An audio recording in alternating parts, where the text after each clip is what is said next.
The final days of Elvis Presley were marked by a haunting blend of isolation, addiction, and a crumbling legacy.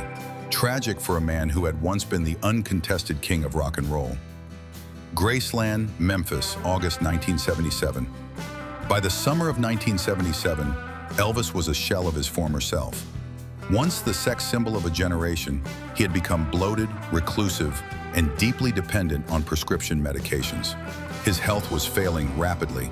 He was only 42, but he looked much older, sweaty, pallid, and often incoherent. His 1977 tour schedule had been relentless. Despite visibly declining health and erratic performances, slurred lyrics, forgotten words, and miscues, he continued to perform, driven by financial obligations and a consuming fear of irrelevance. Fans still flocked to see him, but whispers had turned to concern. Rumors of drug use and mental instability circulated, but those closest to him maintained the illusion that Elvis was just tired. Behind the locked gates of Graceland, things were far darker. His world had shrunk to a few rooms, primarily his bedroom and bathroom. He kept odd hours, staying up all night reading religious texts, gorging on junk food, and popping pills from a seemingly endless collection of medications. His entourage, the so-called Memphis Mafia, enabled his behavior, afraid to confront the king or risk being cast out. August 16, 1977. In the early hours of August 16th, Elvis told his fiancée, Ginger Alden, that he was going to the bathroom to read. It was just after 2 a.m. Hours passed.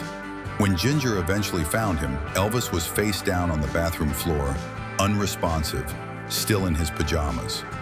Paramedics rushed to Graceland, but it was too late.